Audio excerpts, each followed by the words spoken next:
This is the Troxus Trax Plus Commuter e-bike. It has a 500 watt rear hub motor and a 720 watt hour battery. It is a hardtail with a zoom front fork, suspension seat post, and adjustable stem. It has a Shimano drivetrain with an optional thumb throttle, Tektro hydraulic disc brakes, Kenda tires, fenders, lights, and a rack. It also features the ability to switch between torque sensor mode and cadence sensor mode, which I will be testing out later in this video. Okay, let's see how fast this thing goes. I'm going to start out on throttle only, and we'll see how long it takes to get up to top speed. I am hitting 15 already, so it's getting there pretty quick. Should be right around 20, and there is 20 miles an hour right there. So hit the cutoff relatively quickly.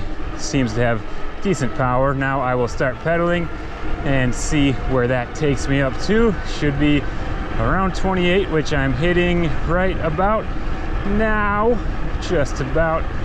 I'm putting a decent amount of effort out, but I'll try to back off a little bit, see if it slows down much. Not a whole lot, still cruising at 27, putting no effort in. Now we'll see if I can charge and go a little faster, maybe hit 29, there it is. Feels like the gearing is pretty good. I'm not just spinning out, I'm actually able to put in work. I'm actually able to engage the cranks and get a good workout in, going super fast. Some bikes are geared too low to go 28 and still feel like you're riding a bike. So it's a good feeling so far. Now I want to compare what the speed on the bike says with the GPS on my phone, and it looks like it is pretty close, within a mile an hour or so. The bike might read slightly high, but shouldn't be that big of a deal. Should be close enough to be accurate enough for what you need it to do. So it's nice to know the bike is not trying to lie to you too bad anyway. My initial impressions after riding this bike on the road for a little bit is that it is pretty smooth and comfortable. The tires and front suspension fork seem to be doing a good job of smoothing out the bumps and cracks in the road, and I can feel the suspension seat post working as well. These tires should be pretty efficient, and I can feel that they roll pretty fast on the street anyway. It's Hannah's turn now, so we'll see how she likes it after a few miles on the road, and we'll be heading to a gravel trail as well. Okay, it was too windy the other day, but we're back and going to try again. Going to show you another perspective on the acceleration with Hannah. How fast are you up to now? She's already up to speed, so it gets up to speed even quicker with her on it. Now we are on a bike path going into town, and bikes like this are great on paths like this. You can use them for commuting, going on the road or the path next to the road.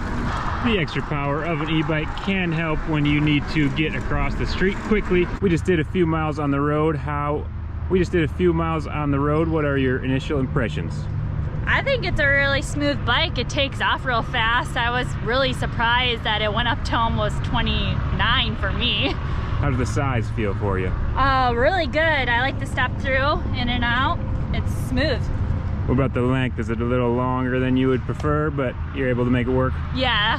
It is a medium large. She would probably be better off on a small, but it fits both of us well enough so we can share. Sizing isn't quite as important on a bike like this, for us anyway.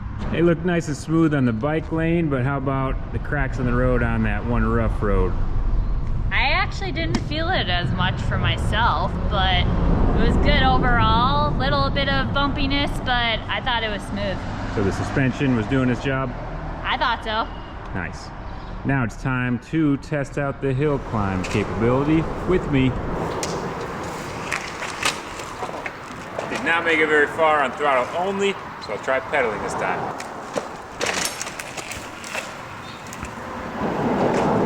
A little further, but I think I'm going to have to hit it at an angle. Maybe I'll just try to berm shot it, go around the pillar.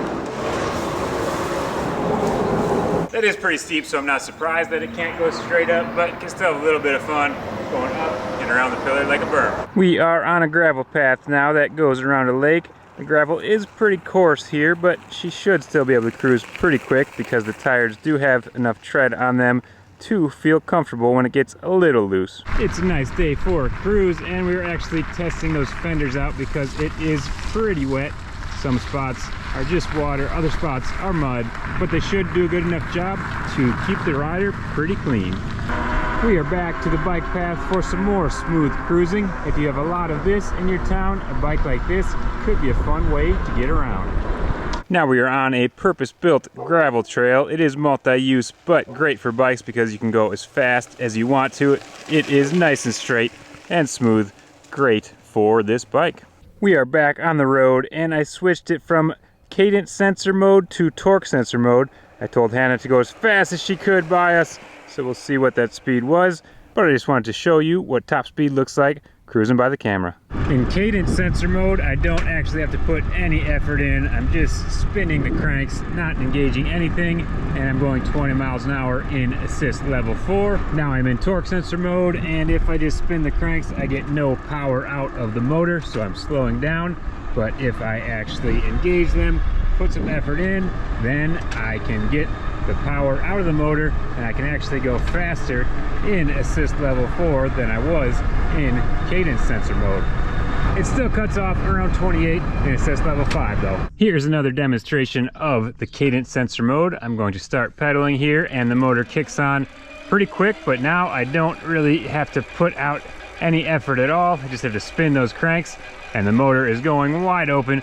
If I let off for a second, then it will kick off, and then I can get it to go back on by, again, barely putting any effort at all in, just turning those cranks, not engaging anything. Now I will change it to torque sensor mode, and hopefully you'll be able to see the difference. Let that rear tire stop and restart from a dead stop. If I turn the crank slowly, it actually doesn't engage the motor at all, although I am engaging the hub. But if I speed up, put some effort in, now you can hear that motor kick on and give me that assist. And the more effort, the faster I spin it, you can hear the motor putting out more power. So you let off, it will slow down. If I do what I was doing in cadence sensor mode, the motor will not kick on. You actually have to put out some effort, engage that hub, and that's how you will get the motor to help you out. My nephew wants to RC, so it's time to test out the rack. I love bikes like this that have racks solid enough to handle these because it's nice to be able to cruise to where you need to go without having to carry them. Now I am cruising on our lane, which is a mix of gravel, dirt, and grass. It should be a good test of the suspension in the front fork and the seat post because there are some bumps here and there. It's relatively smooth, so it should be no problem for this bike, but I just wanted to see how it feels off-road a little bit. And I can feel the suspension seat post working. I have had some other ones with that feature, but this one definitely feels smoother. And the tires are aired up more than they should be for going off-road, so it's a little more rough than it could be, but overall it has no problem smoothing out the ride for me. Let's pick up the pace here and see how it feels then. The tires do have some tread on them, so I should get enough traction for what I'm trying to do. Now I want to see what kind of top speed I can get in the grass. Again, I'm going to start out on throttle only and see if it will get me up to that 20 mile per hour mark. I am up to 15. Got a few little dips in the trail here that might help. There's 18. Feels like it should be able to top out maybe if I get a little help down this little dip. There's a little over 18 and there's 20, so it hit it, but it needed some help.